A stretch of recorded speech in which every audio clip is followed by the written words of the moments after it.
नमस्कार पूरा जनाक विद्यालवसरी स्वागत। आज हम एक ब्रेकफास्ट आखाण मेथी पराठा नाव्याक तेपलाई म्हणताची कशी करची म्हण पळोव्या।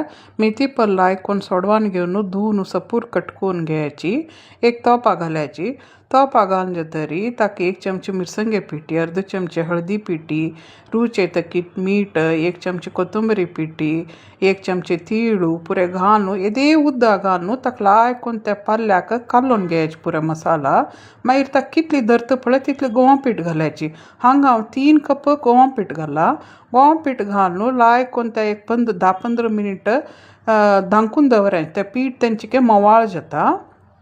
मागीर सन्न गूळ इकोन चपाती वरी लायकून लाटून घ्यायची आणि दोन्ही साइड तूप घालून लायकून भाजून घ्यायची। या चलडूवाल टिफिनाक खंय ट्रॅव्हलिंगा वेळार भारी